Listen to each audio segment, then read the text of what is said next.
Hello, Blue Valley. This is Mr. Hume, librarian at Blue Valley Middle School, and I'm here to do another First Chapter Friday for you. And this time I'm going to do a book that's considered a realistic fiction, and this is a book called Ninth Ward. And this is one of those books that it's all the more powerful or meaningful to me because the topic that this book is about is something I remember very well, and that was Hurricane Katrina when it slammed into the Gulf Coast and pretty much made a target right on New Orleans. And it was a really horrifying time because on live TV for about 4 or 5 days, we were basically watching one of America's major cities be destroyed by this hurricane and the floods that followed. So this is a book that was written about characters who lived through that disaster. The Ninth Ward was a part of the city that was particularly hard hit. So we'll read first chapter for you and see if this is something you might be interested in. Sunday. They say I was born with a caul, a skin netting covering my face like a glove. My mother died birthing me. I would have died too if Mama Yaya hadn't sliced the bloody membrane from my face. I let out a wail when she parted the caul, letting in first air and first light. Every year on my birthday, Mama Yaya tells me the same story. Lanisha, your eyes are the lightest green, with the tiniest specks of yellow. With them eyes and that caul, I knew you'd have the sight. Mama Yaya smacks her lips and laughs. Afterwards, we always have cake. Chocolate. Today I'm 12. I've eaten 3 pieces of cake. Mama Yaya's 82. Half blind now. She's still raising me because my relatives won't. I have a whole family full of uncles, aunts, cousins, nieces, grandmothers, and whatnot. They live in Uptown, richer than where I live. The Ninth Ward, New Orleans, less than 8 miles apart. It might as well be the moon, or Timbuktu, wherever that is. Mama Yaya says my family is scared of me. Everybody in Louisiana knows there be spirits walking this earth, all kinds of ghosts you can't see, not unless you want to. But you, child, you see them. You've got the sight. It's grace to see both worlds, she says, as she washes our birthday dishes, sticky with bits of jambalaya. Better you be an orphan. Your family thinks better. Crazy Mama Yaya raises you, she says, sucking air through her false teeth. Fine, I'm old school. I don't care nothing about folks who dishonor traditions as old as Africa. I'll be your mother and grandmother both. And she is. I love her more than anything in this whole wide world. I love saying Mama Yaya. Her name sounds so bright and happy, just like Mama Yaya is. And I love how Mama Yaya says my name, Lanisha. Soft with the awe going on forever. Lanisha. That's the name my mother gave me. Last word she said before she died. I don't remember hearing it, but I imagine she said it then just like Mama Yaya does now. Upstairs, I sometimes see my mother's ghost on Mama Yaya's bed, her belly big like she's forgotten she already gave birth to me. Like she's stuck and she can't move on, like she forgot I was already born. Just like my uptown relatives forgot today was my birthday. They always forget. Me and Mama Yaya wrap the leftover cake in foil. Mama Yaya shuffles toward the living room. I follow her like a shadow. We have been together all day long. Gardening, we cut sunflowers for the kitchen table. We chopped ham and onions for the jambalaya. We played cards while the rice cooked. I squeezed lemons for lemonade while Mama Yaya frosted the cake. A perfect day. I said, I wish I could see my father. Dead or alive, don't matter. Lanisha, I don't know who he is, or where he is, or if he still is. Your mama died before she could say. Maybe she didn't want to say. Don't know. She weren't but 17. One of them beautiful light-skinned Fontaine girls, proud of their French heritage, Uptown's finest to be sure. I think your mama fell in love with a Ninth Ward boy, rich girl, poor boy. He must have been darker too, for you are a fine brown, Lanisha, like pralines. Maybe they were secretly married like Romeo and Juliet, I say. I like the idea of my parents holding hands, being brave, and exchanging rings.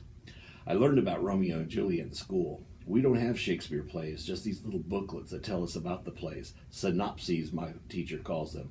I don't believe in Santa Claus anymore, but if I did, I'd ask her to bring me a whole set of Shakespeare books, the real ones with the real words Shakespeare wrote. Then I wouldn't have to take the smelly bus to the city library. The bus always takes me uptown, but not as far uptown as my relatives live. I think about riding further and further, walking up to their house door and knocking, but I don't. I get scared that they may not answer. Instead, I go to the library and I try to read The Tragedy of Romeo and Juliet, but it's too hard. I looked up tragedy in my pocket dictionary. Mama Yaya gave it to me for my birthday last year. Tragedy. A character is brought to ruin or suffers extreme sorrows. I check out the movie Romeo and Juliet for me and Mama Yaya to watch. Hearing the words in the movie, I still don't understand everything, but I can see Romeo and Juliet's love, see how their families fought.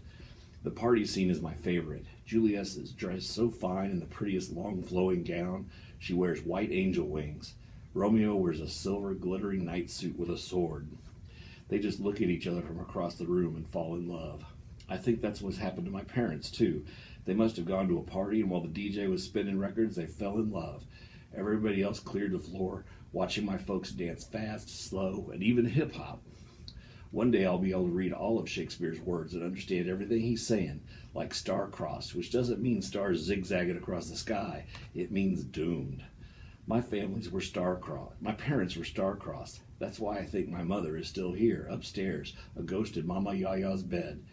She's waiting for the day my dad, ghost or not, claims us both. Once we're in the living room and Mama Yaya is settled in her favorite chair, all soft with a blue lap shawl, I say, I memorized some Shakespeare. Want to hear? Course I do. She gives me her full attention. I stand on the old living room carpet, imagining I'm on stage. My hands stretch wide, and I imagine I'm speaking to the whole world, even if it's only Mama Yaya watching me. I say, for never was a story of more woe than this of Juliet and her Romeo. Then my hands over my heart, I bow my head. Smiling, Mama Yaya claps long and hard. Oh, Lanisha, your mother and father made magic when they made you.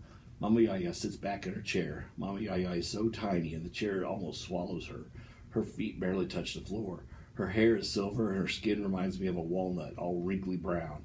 On the wall above her head is a picture of her favorite president, William Jefferson Clinton. Mama Yaya closes her eyes. She does that a lot now. She reminds me of a clock winding down. Her head tilts, her body relaxes in the chair like a balloon losing air. I take out my birthday gift, a package of sparkly pens Mama Yaya has given me. I pull out the purple ink pen and I write, Romeo plus Juliet equals me. 10 times. I like practicing cursive. It makes me feel grown. Lanisha, Mama Yaya. I like watching Mama Yaya sleep. Sometimes she twitches with dreams. If I wanted to wake her, all I need to say is Oprah, and she'd be wide awake, hollering for her Coke bottle glasses and for me to turn on the TV.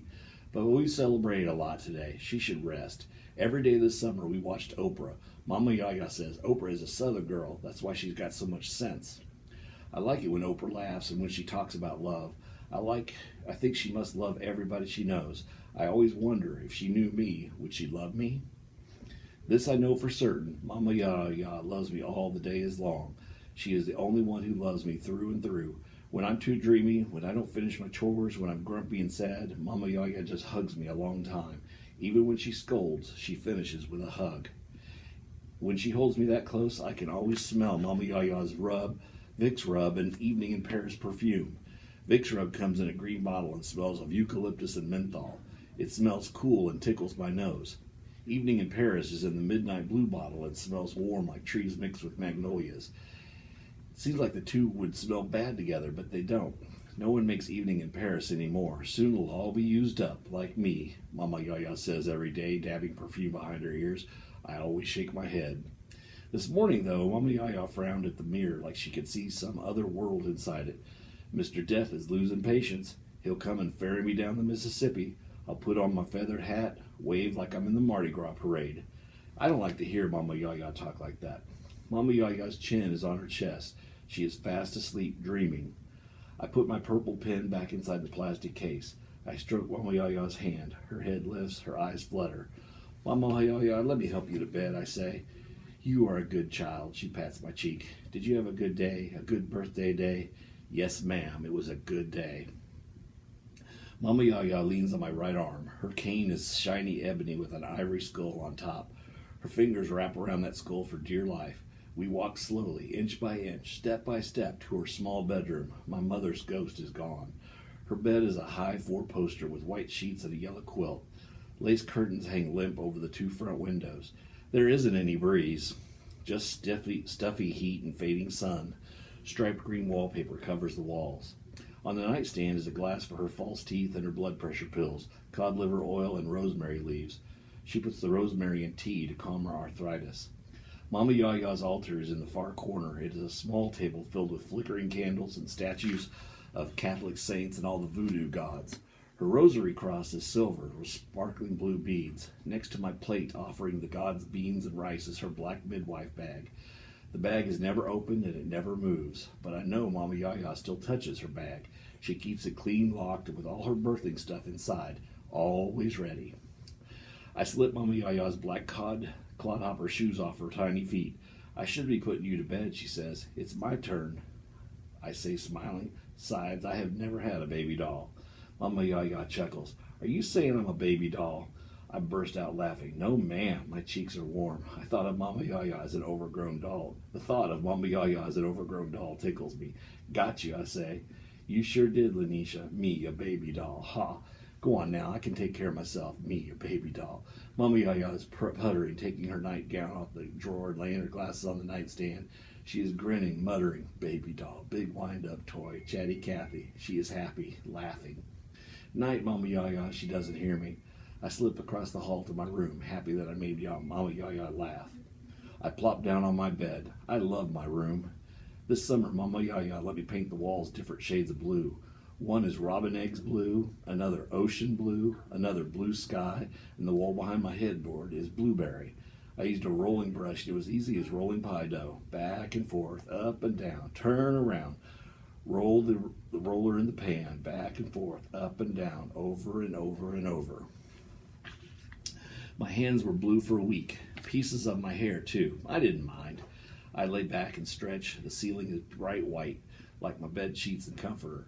I promised Mama Yaya I wouldn't get ink on the sheets or dirt from the comforter, or dirt on the comforter, and I haven't. It's the prettiest room in the whole house. My room always does have puzzle pictures on the wall. I like tiny puzzle pieces with colors on them. I like to figure out where they fit. Mama Yaya and I have finished several puzzles together, and I have some I've done all on my own. Afterwards, I glue the pieces together and hang them on the wall. There's a puzzle picture of wildflowers, all yellow, orange, red, and white in a field. There's a picture of a monkey, too, hanging upside down from a tree. My favorite is a picture of a steamboat churning up the Mississippi. I think I'd like traveling by water. Unlike dirt, water seems alive, moving and shifting, always making lapping sounds against the wood and the shore. On the right wall, above my dresser, I have a picture of the Eiffel Tower in Paris, all lit up with lights. I like it because it looks like a Christmas tree.